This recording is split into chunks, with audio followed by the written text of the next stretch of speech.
Sigue subiendo la temperatura aquí en Montevideo, 21 grados a esta hora, y vamos a hablar de economía. Va a subir más la temperatura, me imagino, con Alma Espino, que es economista, docente, investigadora, además integrante de CIEDUR, el Centro Interdisciplinario de Estudios sobre el Desarrollo Uruguay. Alma, un gusto que estés con nosotros. Un gusto para mí también, muchas gracias. Realmente hubo, siempre hay afirmaciones, pero el 8 de marzo hubo varias afirmaciones, sobre todo provenientes de el titular del Ministerio de Trabajo y Seguridad Social, de la directora de Mujeres, proponiendo como algunas cuestiones que, por lo menos en lo personal, me llamaron la atención. Eso de, por ejemplo, valemos igual, todos tenemos los mismos derechos, necesitamos las mismas oportunidades. Esa fue como la consigna de Mujeres este año. Yo te pregunto, ¿necesitamos las mismas oportunidades? ¿Es solo eso? Y otra referencia que hizo también, en este caso Mónica Botero, a trabajar en la autonomía económica de las mujeres como, de alguna manera, la madre de todas las autonomías. ¿Qué valoración haces sobre estas afirmaciones? Bueno, la primera es que todavía estamos en un proceso de conquista de derechos muy importante y sin duda valemos todos igual, pero eso no es obvio para el mercado laboral, porque muchos de nuestros trabajos, como el trabajo que hacen fundamentalmente las mujeres en sus hogares, en términos de trabajo doméstico y de cuidado, tiene un valor afectivo para quienes así lo consideran, pero no tiene valor económico.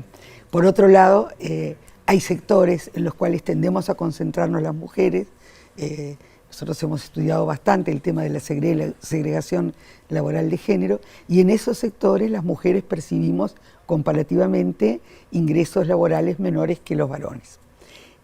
Pero además, los números lo confirman, digamos, estas diferencias, ¿no? Por hora las mujeres ganan más cercano a lo que ganan los varones, en promedio, por mes, bastante menos.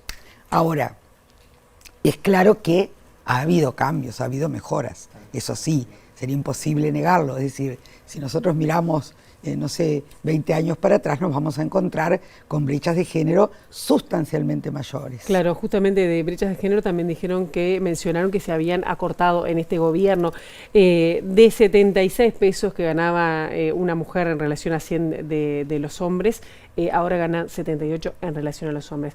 ¿Esto es tan así? ¿Se han acortado tanto las brechas de género? Se acortan, ahora siempre dos tenemos... pesos parece poco, ¿no? Dos pesos es poco, se acortan, pero siempre hay que ser cuidadoso en cuando comentamos la evolución de las brechas, si las brechas se acortan porque las mujeres mejoran su situación o porque los hombres la desmejoran, en cuyo caso, no sería lo que estamos buscando, ¿no? ¿Y esto va por ahí? En algunos aspectos, yo creo que las brechas grandes se han mantenido. ¿Qué quiero decir? Hay 15 puntos porcentuales de diferencia entre las mujeres, entre la tasa de actividad de las mujeres y los varones. La tasa de actividad es el porcentaje de personas que, estando en edad de trabajar en forma remunerada, lo hacen o están buscando hacerlo. Ahí tenemos casi 15 puntos. Si miramos las tasas de empleo, es decir, la proporción de ocupados y ocupadas, también tenemos 15 puntos en la brecha. Y finalmente es un poco menor, y es una de las brechas que ha disminuido más, que es en la tasa de desempleo, donde la brecha se da vuelta y las mujeres tienen un porcentaje mayor que el de los varones. Pero me gustaría... ¿De desempleo? Desempleo. De desempleo. Hay una proporción mayor de mujeres desempleadas. ¿Qué pasa con la informalidad o el subempleo? Que ahí las mujeres tienen una representación también. Las mujeres tienen una representación considerable en la informalidad, yo diría, en el caso de Uruguay, sobre todo por su participación en el servicio doméstico remunerado, en casas particulares. Porque ahí, pese a las mejoras que también ha habido, todavía queda un núcleo muy importante de mujeres que no tienen cobertura de la seguridad social. Ahora, simplemente para responder a tu pregunta, ¿todo es autonomía económica? Yo diría que es una buena base. Es decir, en una sociedad mercantil como la que vivimos, si uno posee ingresos, fíjense que mientras las mujeres mayores de 14 años, como el 12% no tiene ingresos propios, en el caso de los hombres eso es el 6-7%. O sea, las mujeres tenemos una tendencia a tener una menor cantidad de ingresos propios que los varones. ¿Por qué? Bueno, porque tenemos menor tasa de actividad, menor tasa de empleo y porque trabajamos en ciertos puestos de trabajo menos valorados por el mercado. Ahora, así como digo, no todo es autonomía económica, es una base muy importante, ¿no? Es decir, sobre todo, por ejemplo, ligado a la violencia doméstica y a otros factores. No obstante, hay otras problemáticas que a mí me parece que hay que atender y que no podemos solamente contentarnos con la evolución de los números, porque, a ver, las pérdidas que se han dado en todos estos 2 años, las estadísticas se recuperan, pero las personas a lo largo de 2 o 3 años van perdiendo de comprar comida, perdiendo de tener ciertos bienes, de ir al sistema de enseñanza, etc. Entonces, eso también hay que considerarlo cuando uno hace una evaluación a lo largo del tiempo y más en esta coyuntura. Y me parece, y termino, que hay que contemplar, o sea, las desigualdades de género tienen diversas dimensiones, ¿no? Dimensiones económicas, dimensiones políticas y corporales también. Y dimensiones físicas, corporales.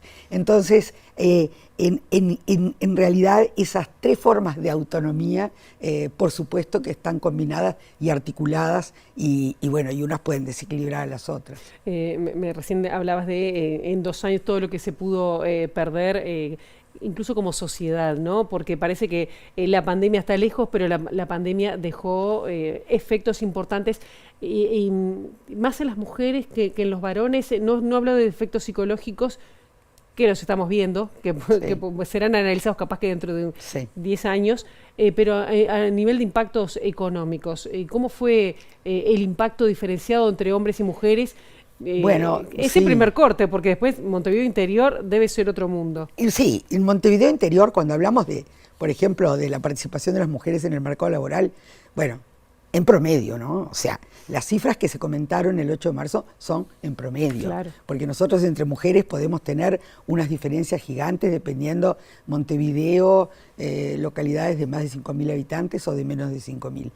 Y en el caso de las pérdidas de las mujeres durante la pandemia, de nuevo, es muy importante no solo tener una perspectiva de género, es decir, cuáles son las diferencias o cómo evolucionan respecto a los varones, sino también una perspectiva interseccional. Con esto quiero decir, no a todos nos va igual en la feria, porque no todos tenemos los mismos hogares ni tenemos las mismas posibilidades. Entonces, las mujeres de los estratos más pobres son las que más perdieron, porque tuvieron que dejar de hacer una cantidad de actividades informales que les daban ingresos, porque son las que eran empleadas domésticas y le dijeron, bueno, por unos meses no vengas.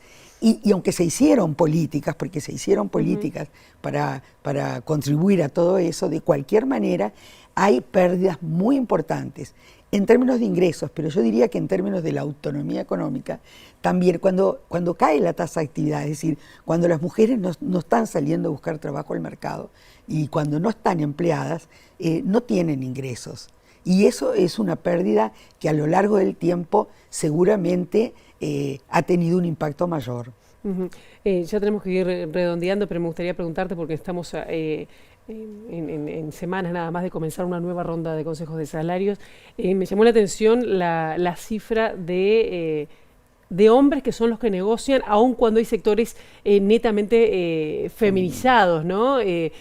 Pienso en la industria del comercio, bueno, ni que hablar del servicio doméstico. ¿De qué manera eso se influye o el que negocien hombres con hombres, porque también del otro lado, del lado empresarial, mayoritariamente son hombres, en un mercado que, a grosso modo, la mitad y mitad, aunque sabemos que no es tan así, puede influir para lograr mejoras efectivas más allá de una cláusula que diga la igualdad de derechos? Yo creo que así como lo decimos para el sistema político, lo decimos para las organizaciones sociales y particularmente el movimiento sindical. Aunque las mujeres han ido conquistando algunos espacios, todavía es como decís tú, es decir, los grandes negociadores son los varones. Las voces que uno escucha en general son las de los varones. Varones que seguramente han ido adquiriendo una serie de perspectivas que tienen que ver con la igualdad de género. No estamos en el año 85 cuando todavía había salarios femeninos más bajos que que los masculinos en los consejos de salario. Por supuesto, pasaron muchas cosas, pero creo que los intereses siempre están mejor representados cuando son las voces de aquellas personas que defienden esos intereses. Si tuvieras que decir una política que sería importante llevar adelante para lograr una igualdad. Bueno, yo creo que hay una política que ya está, que de lo que se trata es de profundizarla, ampliarla y extenderla, es todo lo que tiene que ver con el Sistema Nacional Integrado de Cuidados. Porque una de las trabas más importantes que tenemos las mujeres para poder tener independencia económica es cómo resolver el tema de los cuidados. Alma Espino, muchísimas gracias por estos minutos. Esperemos que en una próxima entrevista los números sean mejores. Seguramente.